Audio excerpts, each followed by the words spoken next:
received special training via a secret organization working under the direct control of the president. I was to assume the responsibility of protecting the new president's family.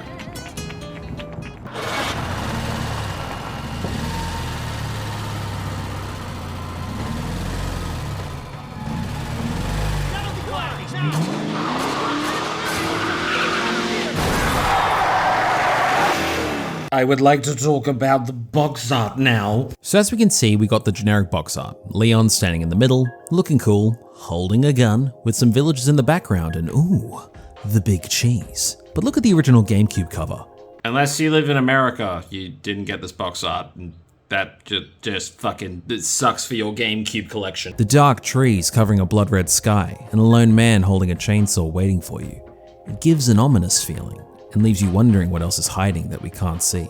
This cover is one of my all-time favorites, and no wonder it is mentioned in every video about cool box art. And the Wii cover evolves this even more with a different angle of the Chainsaw Man and swapping out the red for the white to represent the Wii-ness of this release. Two great box arts, and I just wanted to shout them out before getting into the game. For the sake of a dumb bit that will pay off eventually, this franchise is called Biohazard in Japan. 1998. I'll never forget it. As the game opens, we have a monologue by Leon explaining what has happened in the previous games. A nice way to catch us up on everything, reminding us of all the horrible things Umbrella has done. And for all intents and purposes, Umbrella was finished. Wait, what? Umbrella's collapse happened off screen? But every previous game ended with a message about taking out Umbrella. Hey, it's up to us to take out Umbrella. Oh, fuck me, this song fucking cooks! Like, really? No actual payoff for that? Okay, whatever. I mean, I'm sure the game won't throw any other curveballs at us. What the fuck is this? No more fixed camera angles or pre-rendered backgrounds? And the camera is locked right next to Leon's shoulder. This isn't Resident Evil, this is something else. The game surely can't match the tension and horror of the original games. I was wondering if you might recognize the girl in this photograph. ¿Qué carajo estás haciendo aquí? ¡Lárgate, cabrón! Sorry to have bothered you.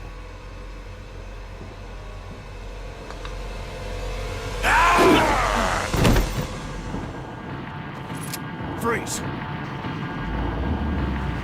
I said freeze! He said freeze, you fucking idiot. Now fucking... He's not a zombie. I gotta get the fuck out of here right now. Is that a dog? Of course I'll help the dog. What's this bear trap doing here? You're all good now, little buddy. Run free. Run free. Okay, so this guy actually had friends, and now there's more of them, but I'm sure I'm gonna be able to handle this. There's only a couple of them. I can do this. Oh, that's actually quite a few of them. I'm gonna go inside. Close the door, Leon! Vayan por detrás. Who are these people? I don't know, that's your job! They're planning. Is that a chainsaw? Chainsaw. That's what I just said! Oh, la campana. Es hora de rezar. Tenemos que irnos.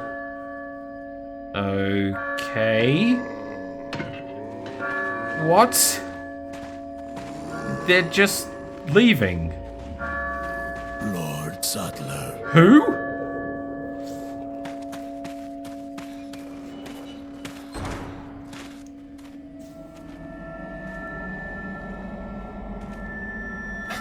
Where's everyone going? Bingo? Okay. Alright. This game fucking cooks. This is one of the most iconic openings to any video game, and upon playing it, you'll understand why. Due to this new style of gameplay, you will have more enemies to deal with, and it's pretty overwhelming at first. You really feel like your back is against the wall and have to utilize every weapon at your disposal to simply survive. This time, you aren't fighting regular zombies. You don't know what they are, but they will throw axes and pitchforks at you, break windows and climb up ladders. These enemies are far smarter than anything you have fought before, and now with the new free aim system, you'll feel more a part of the action than ever. You could say this new gameplay style works for a character like Leon, since it has been 6 years since the Raccoon City incident, and he is far more prepared. But do be careful of the Chainsaw Man, because he'll probably kill you.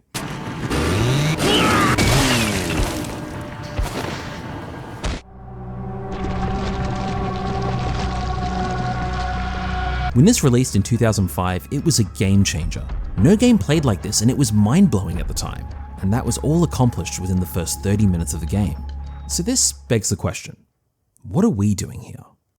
Leon is on the search for the President of the United States' daughter, who has gone missing, and his journey has taken him to this small secluded town, somewhere in Europe. From the get-go, Leon quickly meets another survivor named Luis Serra, who definitely knows more than he is letting on, but still helps Leon out from time to time. As we go, the village feels like a death trap. Around every corner is a new mob of enemies waiting for you. The tension is constantly building and building, and the pacing is incredible. In between each encounter, you might have a moment of quiet in the woods, only to be interrupted by... Oh shit. Oh fuck.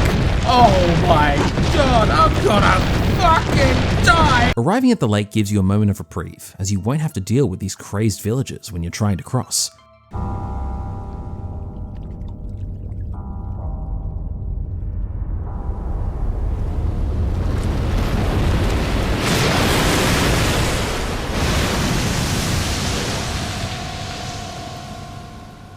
This giant creature leads to a great set piece. Getting pulled around and having to spear the thing, getting knocked out the boat and swimming back, it's so much fun. If you're looking for a more in-depth boss fight with a giant creature, that comes a little later with the El Gigante.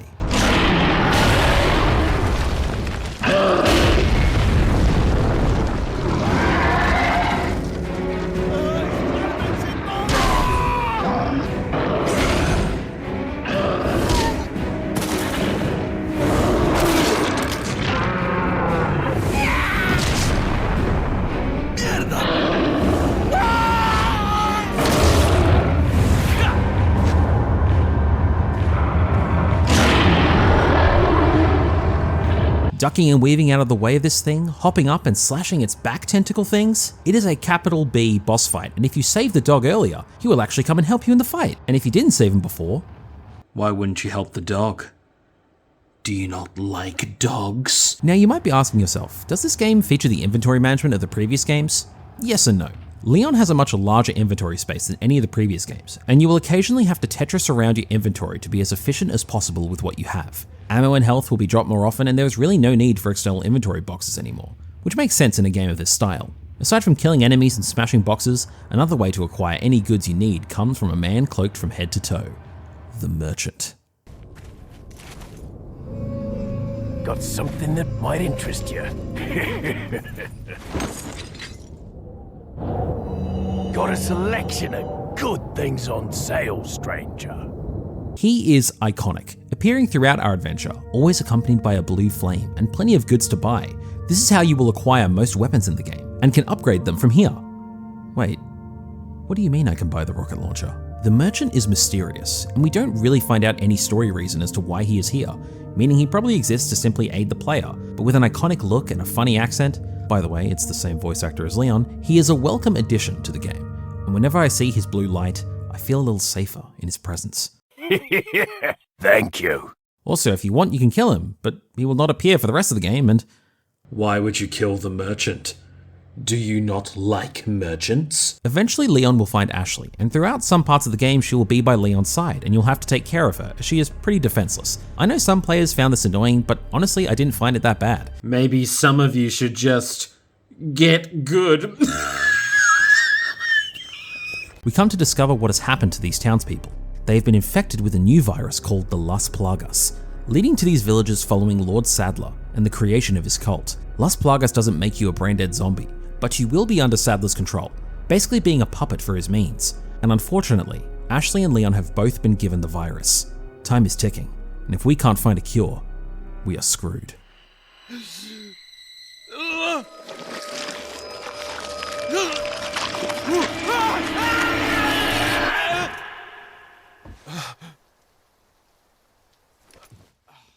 The stakes are high. Leon and Ashley will need to escape the village and make their way to this creepy castle looming in the distance. It looks frickin' cool, but in order to get there, you'll need to take out Sadler's right-hand man. The big cheese. What?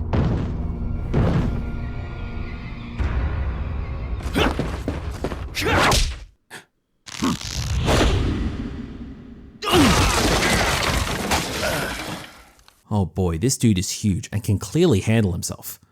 But where Leon S. Kennedy? He survived Raccoon City. He is the most capable guy, and there's a reason he was sent in.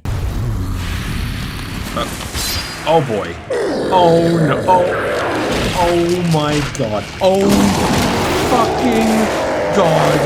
Oh my god. What am I meant to do? Oh my god. You actually just shoot him a bunch and then he goes down. It's pretty easy actually, you know. But ew, dude, what the? From here, Leon and Ashley head to the castle, and I love this section. The gothic feel of everything, the villagers are now wearing these robes like the good little cult followers they are, and very soon after arriving, we find the head of the castle, Salazar. I have been honored with the prodigious power from the great Lord Sadler. I've been expecting you, my brethrens. No thanks, bro. Fucking god. This little Napoleon dude is the master of the castle, with trapdoors aplenty and many puzzles to solve. He will even hack into Leon's communications to try and mess with him. I've sent my right hand to dispose of you. Your right hand comes off? Look at his face. Plenty of plot developments will happen in this section, like Luis fucking dies? Louis! Louis! Leon will run into an old friend. Leon. Long time no see. Ada. And when Leon and Ashley inevitably get separated, you actually get to play as her in these horror and puzzle focused levels, and it's a really great change of pace. Also, I learned this in the Sphere Hunter video about RE4, but in the Japanese release, these sections are played with fixed camera angles, like the original games.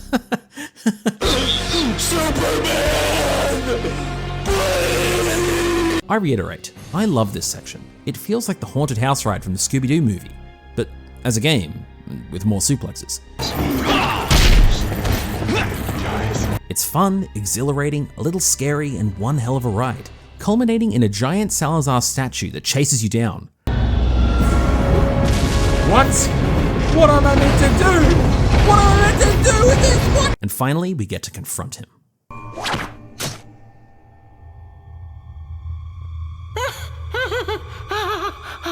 Yeah, run away, you fucking bitch. Oh, no! How did he get so big? From here, Ada gives Leon a lift to the final section of the game, the island. And here you finally find out more about what Ada is doing, as she is in cahoots with Sadler and the final member of his crew, Krauser. Been a long time, comrade. You have a QTE knife fight with him, which is fun, but luckily you have a proper big boss battle with him later, and you just knife him to death. This part of the game is fucking busted. The rest of the island is great, with plenty of action sequences to shoot your way out of. After saving Ashley, she drives this giant truck through the underground tunnels, and you have to shoot these guys off the back, and it's really fun. And introducing the final enemy type of the game, the Regenerators. What the fuck? Take this, you son of a bitch! Oh, fuck! For me, this is probably the scariest part of the game. Just being locked in here with these things and having no idea how to kill them. Because no matter how much damage you cause, they will not stop. Eventually you will find an infrared scope and you can see the parasites on their body. Shoot them off and the regenerator goes. We are able to find Ashley and remove the Plagas. All we need to do is escape, but uh-oh, it's the final boss, oh my god!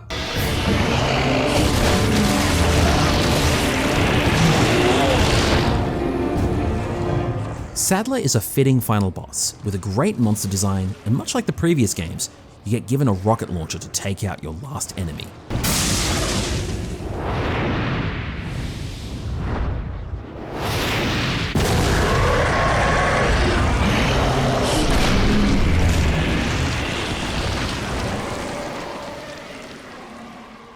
I definitely haven't used the RPG at any other point in the game. I'm being honest right now. You can trust me. I would never, ever do something like that. I'm a gamer. You can trust me, right? Leon and Ashley escape the island via a jet ski and ride off into the sunset. Oh my god, I forgot about Mike. So Mike is the helicopter pilot that tries to help Leon escape earlier, but he also fucking dies.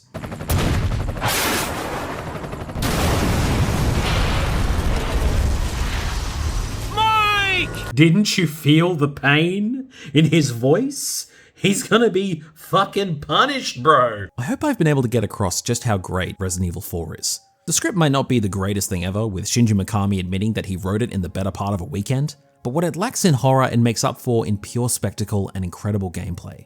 Instead of feeling like a homage to the films of George A. Romero, it feels more like an 80s action film. The environments are memorable, the characters are fun to be around, and the game's sense of flow is unlike any other, and that would be due to the dynamic difficulty that the game implements. I forgot to mention this earlier, but basically, if you aren't doing so well at the game, taking more damage and dying often, the game will remove the amount of enemies in a given area, dumb down their AI, and you'll be more likely to get better items when scavenging about. Conversely, if you're doing really well at the game, it will add more enemies, and they will use better tactics against you. Overall, the game is meeting you at your level, which is probably why it went on to be so beloved. Game Maker's Toolkit made a great video about this topic, and I highly recommend it. Resident Evil 4 was a huge success, and would go on to become one of the most influential games of all time. Glenn Schofield, who was working at EA on a sci-fi horror game, talked about how the project basically got greenlit by saying, yeah, it's gonna play like this. And so, Dead Space came to be. Many games at the time would change mid-development or take direct influence from this new camera system and third-person shooter mechanics. Games like Gears of War, Batman Arkham Asylum, Uncharted, The Last of Us, and many, many more. Games were different after RE4. Similar to how the FPS changed after Half-Life, RE4 did the same thing for the TPS. Why does the first-person shooter get a cool abbreviation and the third-person shooter doesn't? Does it sound like we're going to do something with toilet paper or something? And to this day, games are still taking influence from this classic game. No, I'm not ready to talk about this yet. Sam Lake, what are you doing in my dreams? Isn't it incredible though? For a game that had such a difficult development cycle and had many different iterations that were shown over the years, and they all looked interesting, and it's kind of sad we won't get to play these versions. But at the end of the day, we also got RE4, and honestly, I'm glad we got this version. And most games that go through this don't end up being this damn good. Like BioShock Infinite. Fuck you, Ken. Resident Evil 4 was like playing an Xbox 360 game on your GameCube, which automatically makes it better than any 360 game. It's one of a kind, deserving of the GOAT status it has. There is no wonder this thing has been ported more times than Skyrim. No, I am not joking. Resident Evil had successfully transitioned into this new style, and it felt like nothing could stop this series from evolving and succeeding and reaching new heights that no one could expect. He left Capcom. We're fucked.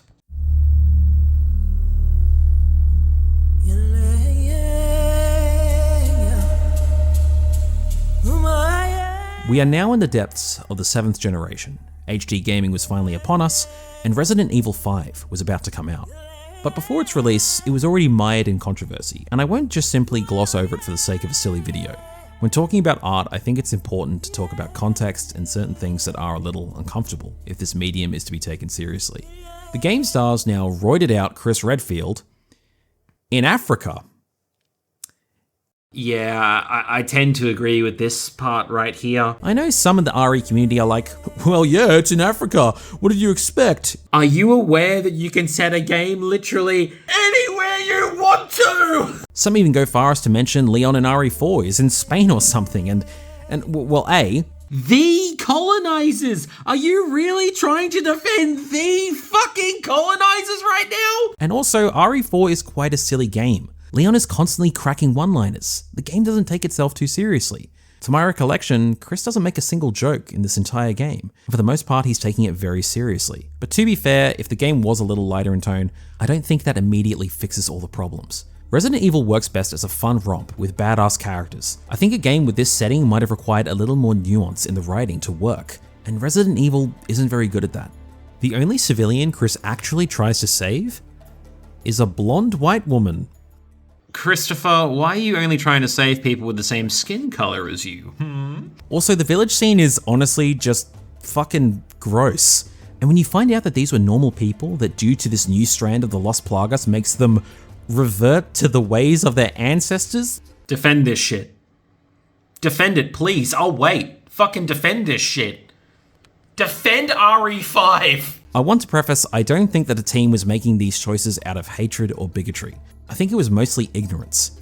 The team was probably trying to build upon the great foundation of the previous game and take it to a new and distinct setting, which distinct this is. I just think a team comprised of Japanese developers probably didn't have the most extensive cultural knowledge to make a game in this setting that felt appropriate. Call it aged, call it whatever you want. At the end of the day, it made me feel uncomfortable, and that will always be a part of the game for me. I guess I should mention other aspects of the game. Well, it's basically RE4 in Africa, but worse. Let me explain. So as the game begins, it starts off with a very familiar action sequence that is a little reminiscent of the village sequence from 4, but something about it just feels off. It doesn't feel as smooth to 4, at least to me. It sort of feels like we've been here and done that. Oh look, they even have a chainsaw man. Unoriginal and racist. I like this sequence with the motorcycle dudes, a clear setup for the first proper boss fight of the game. We even look like we're standing in a battle arena. And it's 2 QTEs and it's over. What? Why set it up like this if we're just gonna do nothing? At least the Krauser QTE fight was memorable. Oh sick, this dude looks just like the El Gigante. Maybe with the new hardware they can add more to this fight. And by adding more, I of course mean make it a turret section. That's it. No ducking and weaving, no climbing on this thing, just a turret section? RE4 made you feel a part of the action, constantly throwing you new scenarios. Again, it was hard to believe that this was all happening on a GameCube. So why does RE5 on a gameplay level feel like such a step backwards? I know Japanese developers had a hard time transitioning from 6th to 7th gen consoles. Maybe it was due to Shinji Mikami leaving and not having a clear leader to guide the game's direction. Could have been due to adding a co-op body last minute and potentially and fundamentally changing the game, making the single player feel like a chore because they didn't have enough time to implement it properly. Hey, that might actually be it. Before the game's release, Chris was shown going on this adventure solo, and it stayed this way until about the final year of development, when we got introduced to Sheva, a co-op buddy that would join Chris on the adventure, making it the first mainline game in the series to have a co-op mode. And Sheva is a cool character. She fits in with the type of RE protagonist we have come to know and love. A great presence, able to handle herself. I honestly wish we could see her again in another game sometime. My major problem is how you interact with her in the game. And I know most people love this game due to the co-op, and I'm sure it was a fun time. However, for this video, I played it in single player, due to preferring to play games by myself? Playing it this way quickly reveals that having to manage a separate inventory slots and keep Sheva out of harm's way, it really gives me RE0 vibes, which you don't want. Her AI feels like more of a nuisance to deal with, blatantly unfinished. Capcom probably gave up and said, fuck it, put it in the game. Resident Evil is a series about being alone in these isolated environments and exploring. And sure, RE4 changed the formula and added Ashley, which makes parts of the game an escort mission. But I never once felt like her being in the game was actively working against me to make the experience less fun. It was purposeful, to add more tension. Having to worry about Sheva makes RE5 single player feel like an afterthought. And that's just sad. Why add this mode in last minute? How did this happen?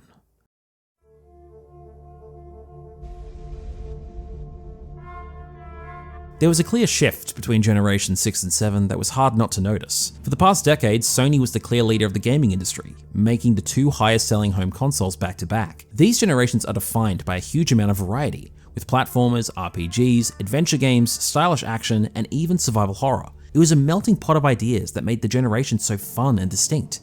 It feels like the current indie scene, honestly. But for the PS3, Sony really shat the bed by selling an overpriced console that was difficult to develop for, and Microsoft was able to slip into the lead with its sophomore effort, the Xbox 360.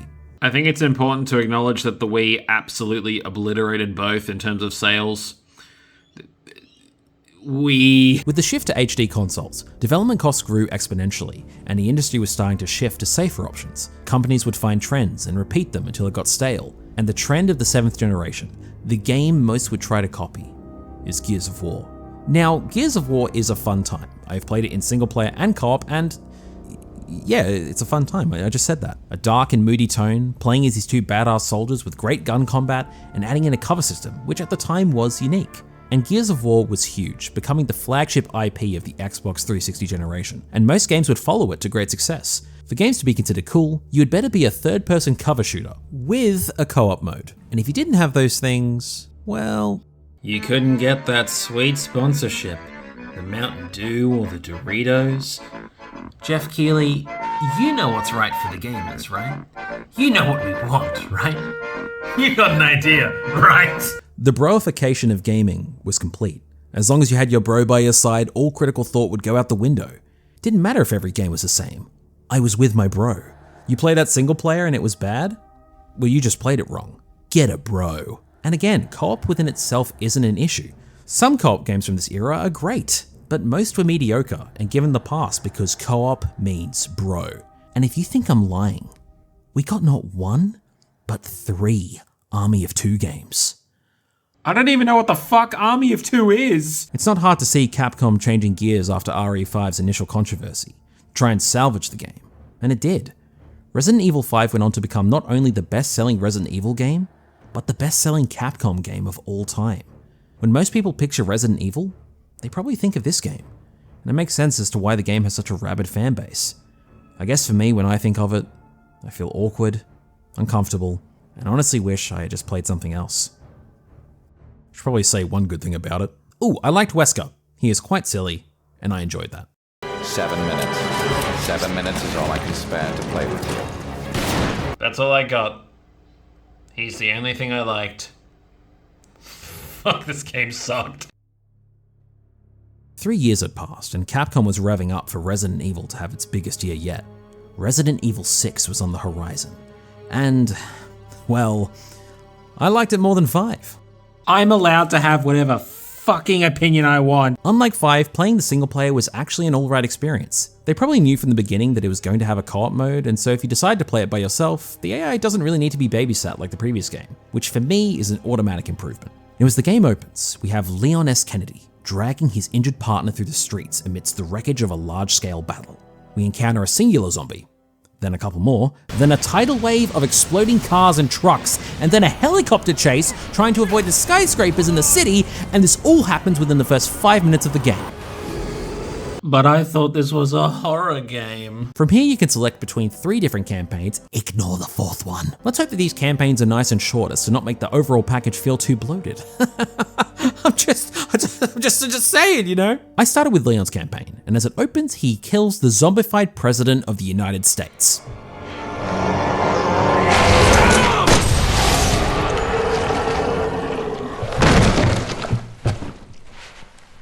Oh, guys, look at what you fucking did. From here, Leon and his partner Helena will have to survive a zombie outbreak in the town of Tall Oaks, quite reminiscent of the events of Raccoon City in RE2. After many explosive moments, they end up at a cathedral, finding underground catacombs and labs, and find out that Helena's sister was experimented on by Leon's boss, whose name is, Simmons. Simmons. I definitely remembered that. This section of the game feels like a homage to the castle section in RE4, culminating with a boss fight with a giant zombie shark. Holy fucking shit, dude! The final segment is set in China, and we get to meet up with the other playable characters, getting a glimpse into what their campaigns are about. More on that later. We catch up to Simmons, he turns into a giant zombie horse, we beat him, he comes back as a bigger monster, we beat him, he comes back as an even bigger monster, and we beat him. And that is pretty much the end of Leon's campaign. A fine romp with some over-the-top moments, and for some reason I thought I was listening to Critical Role while playing it, but I don't know why that is, you know, I don't fucking get it. But before I get into my problems, I'm going to quickly summarize Chris's story. Chris is now an alcoholic, trying to forget the events of RE5. I'm sorry. I couldn't resist. Chris and Pierce are a part of a special unit in the BSAA, and while on a mission, they lose their entire platoon of men. And the game goes to show just how much they care by only giving one of the squad members a name, which I already forgot. From here, Chris is very angry. He's so angry, it's kind of funny. This campaign definitely feels like it's trying to appeal to the Gears of War crowd more than any other campaign, and I think it suffers for it. Leon and Chris's stories show a major problem with what this game thinks is special about Resident Evil. Let's take the meeting of these two characters. Chris? Leon? And while it does go hard as fuck and is cool for fans, it really shows that these aren't the most in-depth characters. They just yell plot points at each other and basically never interact again. And I do love these characters, but it's because of what they have been through. Leon in the RPD and Village, Chris in the Spencer Mansion, and Africa. They're more like 80s action heroes, and the only thing we really know about them is that they want to save the world. And that's fine if the adventure is as tight and well-paced as RE4. But this is not RE4. Leon ends that game as a special agent who saved the day. He ends this game as a special agent who saved the day. As for Chris, I know the game is trying to go for a compelling arc with the eventual sacrifice of Pierce, but I just don't really care because Pierce's character is just, I'm a soldier, look at my gun. Why does the game focus on these highly directed cutscenes with mediocre writing at best? Because when the game does focus on its action, it can be fun at points. Maybe they should have introduced new characters so they can have an actual arc and become a hero. Oh, hello Troy Baker.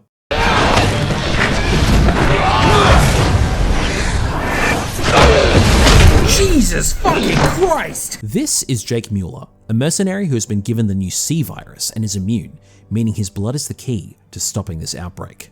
On this journey, he'll be accompanied by Sherry Birkin. Yes, that Sherry Birkin, now all grown up. Jake and Sherry have my favorite dynamic of any in the game, as Sherry is trying to follow in the footsteps of those who saved her in the past, but Jake is far more brash, very nonchalant about the whole thing, and simply doing it for the money. $50 million. What? Cash. Non-negotiable. That'll get you one pint. In combat, Jake has more robust melee attacks compared to the others, and honestly, any game that allows me to German suplex enemies just makes me feel like... Along the way, Jake and Sherry will be hunted by this giant creature, Usternik, feeling like a tribute to Nemesis. As he shows up throughout the game, he feels borderline unstoppable, which leads to some great moments. He's on the fucking helicopter! This is the dumbest shit! Another thing that is great about Jake's campaign is that his interactions with Leon and Chris actually feel like they matter. When we run into Leon, it's great to have a moment between Leon and Sherry, two characters that actually have a past, and it means something when we see them together, aside from, I recognize them, so I should clap. And when Usternik shows up and we fight him together, it really feels like Leon accepts Jake into the club of RE heroes. Welcome to the club. You thought I was joking about the club, right? I wasn't. Chris, on the other hand, is quite wary of Jake. The two never really hit it off, and that might be because Jake is actually the child of Albert Wesker. The underlying tension between these two feels so earned when both characters realize this, and it's one of the best moments in both characters' stories. Tell me, we just following orders, or was it personal?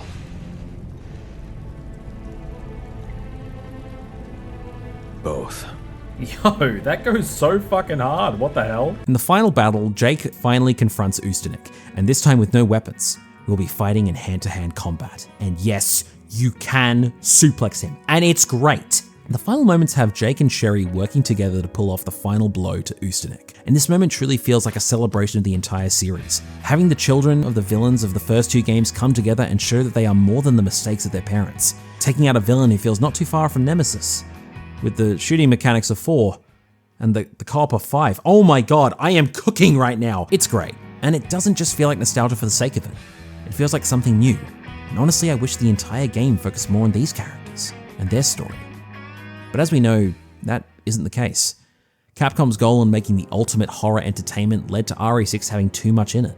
An overbladed game that when you've finished all 3 campaigns, you unlock a secret 4th campaign starring Ada Wong, as she has played a major role in every campaign thus far, and really feels like the true answers to every mystery lies with her, in a story that is borderline stupid, which leads to me not caring. In the end, I feel really bad for the director of this game, Ichiro Sasaki, who at this point in his career had never even worked on a project of this size. And for his first directing job, he was given 3 years to basically make 4 Resident Evil games at the same time. Not an easy thing to do. It honestly makes me appreciate the spin-off games, Resident Evil Revelations 1 and 2. Smaller scale projects that are a bit of fun, and allows these developers to work on something more concise instead of being thrown into the fire with RE6. I don't think these games are perfect, but if given a little more time and a bigger budget, maybe these directors could go on to make some great games in the future. I love subtle foreshadowing. But how did RE6 do? Was it able to become the ultimate horror entertainment experience and reach the expectations Capcom were hoping for? Resident Evil 6 was not a commercial success, failing to get even close to RE5 sales. A lot of critics slamming the game for its action approach, claiming to be when the series jumped the shark. Others might claim it was the previous game, RE5, when Chris punched a boulder. I can't believe I didn't mention that until now. For me though, the real moment Resident Evil jumped the shark was RE4. Now I love this game and it's one of my all-time favorites, but you can't deny what this game did to the franchise as a whole. Resident Evil used to be about exploring these smaller and more isolated locations, scavenging for ammo and health and just getting by, and of course the iconic fixed camera angles, all leading to a true survival horror experience. Resident Evil 4 is a much faster and more frantic game, changing the camera perspective and putting action over horror, and that's the thing. It's an action game. With horror trappings, yes, but at the end of the day, it is an action game. And when it changed the entire industry the way it did, it's no wonder Capcom took the series in this direction, trying to make the ultimate horror entertainment, whatever that means. Resident Evil used to be specific, creating new experiences that were different and strange, that tested you and pushed you into becoming the best player you can be, and survive the horrors that were waiting around every corner, truly revolutionizing horror games and making them matter. Resident Evil 4 was different, but equally revolutionary, changing the way third-person shooters played forever, and most still play like this today. If you love Gears of War or any Sony game made in the last 10 years, bow down to RE4. Bow down to Shinji, lads! Everything after that feels safer, like it's trying to fit in and not do anything different, so that anyone can play. But like the old adage goes, if you try and make art for everyone, it ends up being for no one. And this era of Resident Evil reminds me of that.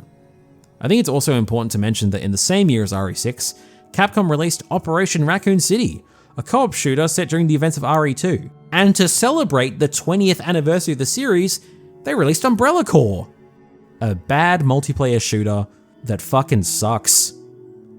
That broification thing I was talking about, it was fucking real. And the Xbox 360 generation is the most overglazed fucking shit ever in the history of fucking time and space. Resident Evil was at its lowest point yet, and it really felt like the series was a joke, no longer considered the king of horror. And to be fair, this was happening with many horror franchises who all took a more action approach throughout the 7th generation. Silent Hill, Fear, even Dead Space. At the same time, the indie horror scene was exploding in popularity due to horror titles such as Amnesia and Outlast. The landscape had changed, and maybe there was hope for Resident Evil. They had gone too far down the action rabbit hole. Maybe it was time to go back to its roots, to find something truly scary again. Go tell Aunt Rhodey. Go tell Aunt Rhodey. Go tell Aunt Rhodey that everybody